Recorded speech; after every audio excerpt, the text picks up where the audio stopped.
Hello everyone, I welcome all of you on Gate Chemical Planet and I would like to thank all the dear students who subscribed my channel.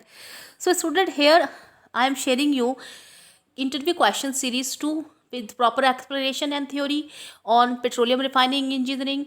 As you all know that petroleum refining engineering is a very important subject for the refineries and PSUs interviews. So here I am sharing with you 8 questions related to the interview. Student, if you have not watched my last video in which I have shared some short notes on mass transfer, then the link in the description box is given. Go to the link and watch the full video there. And if you have any query related to the PDF of short notes, then contact to my team on this number. Okay, they will guide you for the short notes. So without wasting time, I am here just starting the series. The question number 1 is, crude petroleum consists of percentage of carbon and hydrogen. Crude petroleum में carbon और hydrogen पाए जाते हैं, ये हम सभी को पता है. Crude oil is a combination of hydrocarbons and non hydrocarbons. जो हाइड्रोकार्बन्स होते हैं वो होते हैं कार्बन एंड हाइड्रोजन. तो इस क्वेश्चन में ये पूछा है कि आपका क्रूड पेट्रोलियम में कितना परसेंटेज होता है कार्बन और हाइड्रोजन का. तो यहाँ पर स्टूडेंट मैं आप लोगों को बताना चाहूँगी, fundamentally crude oil consist of 84 to 87% carbon, 11 to 14% hydrogen, 0 to 3% sulphur, 0 to 2% oxygen and 0 to 0.6% nitrogen and 0 to 100 ppm parts per million. ppm is parts per million metals and they all are by weight. तो यहाँ पर जो हमारा correct option है वो होगा 84 to 87% carbon and 11 to 14% hydrogen. Option A जो है आपका वो करेक्ट है. तो इंटरव्यू में जो भी ये क्वेश्चन पूछा जाता है तो आपको इसका प्रॉपर आंसर याद होना चाहिए. तो यहाँ से आप इस क्वेश्चन के आंसर को प्रॉपरली याद कर सकते हैं. अब हम बढ़ेंगे दूसरे क्वेश्चन की तरफ. Second question is, carbon to hydrogen ratio of crude oil is about. So the carbon hydrogen ratio by weight of crude oil is 6 to 8%. आप चाहें तो इसे डायरेक्ट याद भी रख सकते हैं और पिछले वाले क्वेश्चन की हेल्प से आप इसे निकाल भी सकते हैं. ठीक है, तो कार्बन हाइड्रोजन रेशियो जो बाय वेट होता है वो होता है 6 to 8% पेट्रोलियम में. Here I added some more information for you guys, those who don't know anything about the crude oil and preparing for the PSU. Then it is very important to discuss here that crude oil consists of hydrocarbons and non-hydrocarbons. Hydrocarbons in crude oil are aliphatic hydrocarbons, aromatics and naphthenes. Okay, and non-hydrocarbons are present in the form of impurities in crude oil, and they are sulfur, nitrogen, oxygen and metals, some trace metals. So many times in interview it is asked, what are the trace metals in crude oil? So the trace metal in crude oil is present in the form of sodium, calcium, magnesium, aluminium, iron, vanadium and nickel. Okay, so these are the trace metals in crude oil. तो ये सारी information बहुत ही important है आप लोगों के लिए जानना अगर आप इंटरव्यू दे रहे हैं या देने जा रहे हैं. ठीक है. Third question is, which of the following is sulphur compound in crude oil? Ethyl mercaptans, pyridine, naphthenic acid and cumenes. तो यहाँ पर मैंने ऑप्शन डाले हुए हैं, आपको इंटरव्यू के लिए प्रॉपर आंसर इनके लर्न करने होंगे और यहाँ से आप प्रॉपर आंसर याद कर सकते हैं. तो यहाँ पर मैं थोड़ा सा आप लोगों को इंट्रोडक्शन बताना चाहूँगी थायोल्स के बारे में. RSH is the group for thiols where R represent an alkyl और other organic substitute. The SH functional group is referred to as either a thiol group or sulfonyl group. Okay, so this is a very important to discuss here. What are thiols? Thiols are also known as the mercaptans. मरकैप्टेंस और thiols का जो formula होता है आप लोगों का वो इस तरह से होते हैं, RSH की फॉर्म में होते हैं. तो ये इनकी मॉलिक्यूलर स्ट्रक्चर्स मैंने दी हुई हैं. इसी तरह से जो सल्फर कंपाउंड्स होते हैं वो मरकैप्टेंस की फॉर्म में प्रेजेंट हो सकते हैं. सल्फाइड्स की फॉर्म में प्रेजेंट हो सकते हैं, डाई सल्फाइड की फॉर्म में प्रेजेंट हो सकते हैं, और यहाँ पे थायोफीन्स की फॉर्म में प्रेजेंट हो सकते हैं क्रूड ऑयल में। यहाँ से आपको क्लियर हो जाएगा कि जो सल्फर कंपाउंड्स हैं क्रूड ऑयल में वो किस किस फॉर्म में प्रेजेंट हो सकते हैं। मरकैप्टेंस, सल्फाइड्स, डाइसल्फाइड्स, थायोफीन्स, इस फॉर्म में सल्फर कंपाउंड्स जो हैं क्रूड ऑयल में प्रेजेंट होते हैं। तो यहाँ पर जो इसका करेक्ट ऑप्शन होगा वो होगा ethyl mercaptans. Which of the following is sulphur compound.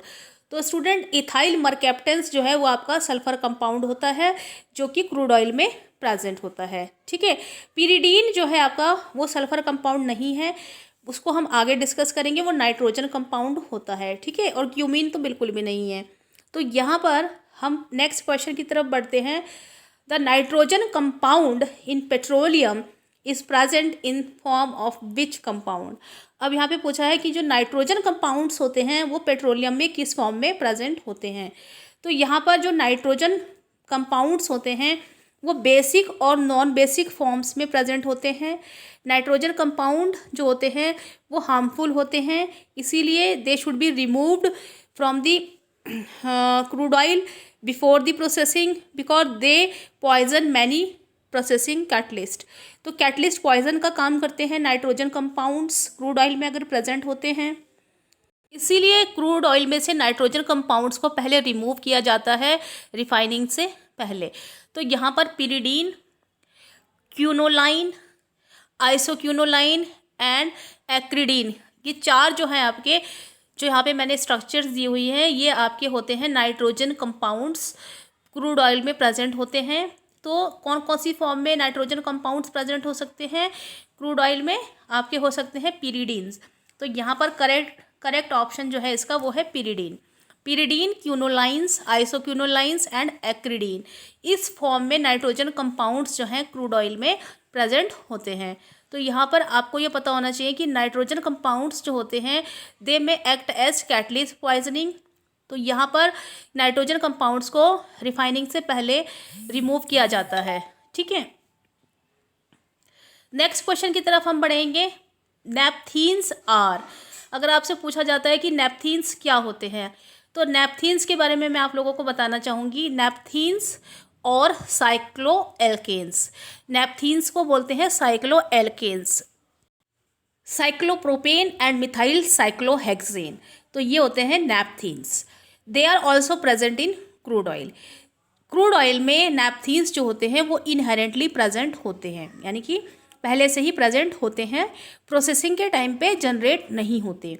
These compounds are not aromatics, और ये एरोमेटिक्स कंपाउंड नहीं होते हैं, and hence don't contribute much to octane number. तो जब ये और एरोमेटिक्स नहीं होते हैं तो इनका जो कंट्रीब्यूशन होता है ऑक्टेन नंबर में वो बहुत ही कम होता है, नेग्लिजिबल होता है, बिल्कुल नहीं होता है। ठीक है, तो यहाँ पर जो आपके नैपथीन्स होते हैं they are saturated cyclic compounds. Naphthenes क्या है? Saturated cyclic compounds. तो यहाँ पर मैंने कुछ इनके स्ट्रक्चर्स बनाए हुए हैं। Cyclopropane, cyclobutane, cyclopentane, cyclohexane, methyl cyclohexane, तो ये सारे होते हैं naphthenes. Okay, I think it is clear to all the student. So now we will move on next question. तो कई बार क्वेश्चन पूछा जाता है कि which of the following hydrocarbon series are almost absent in crude petroleum.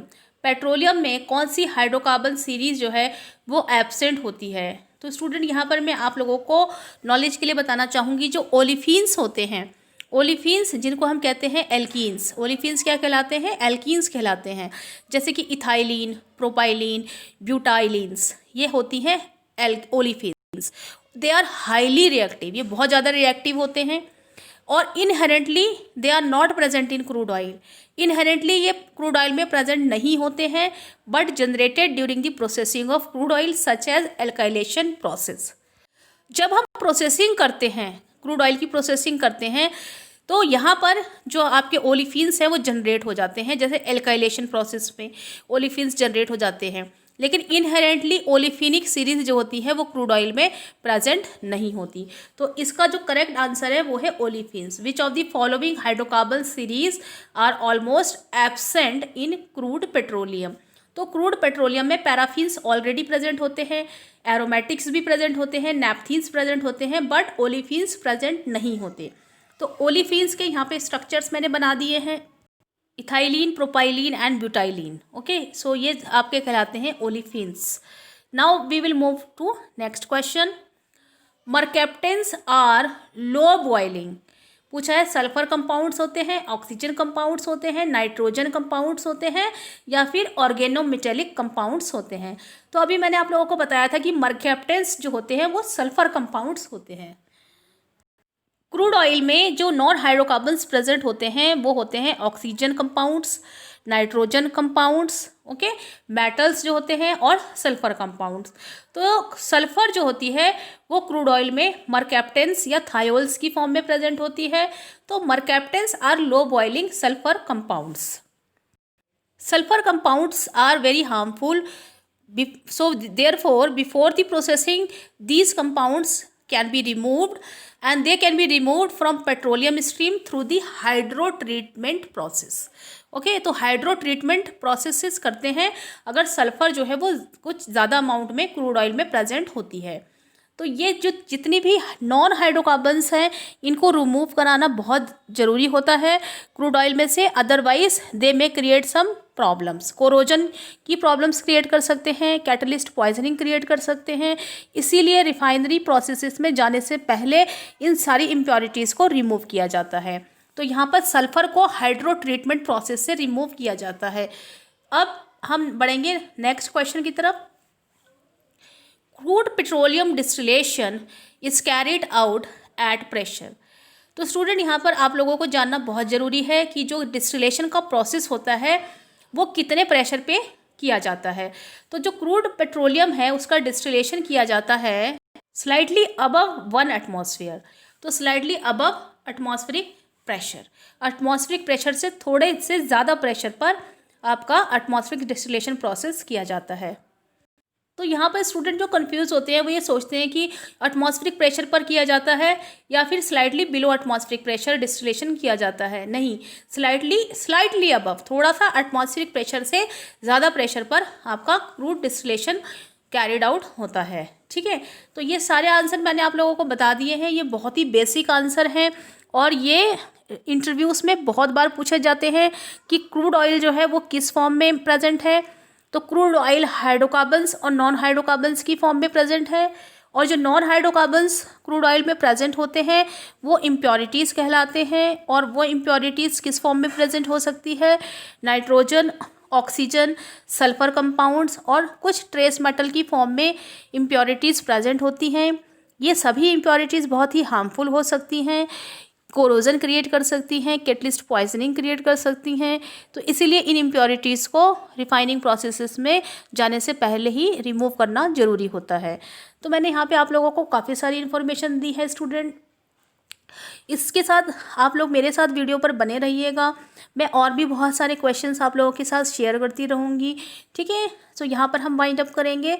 Thank you so much and subscribe get Chemical Planet as soon as possible. Okay, thank you so much. Have a nice day.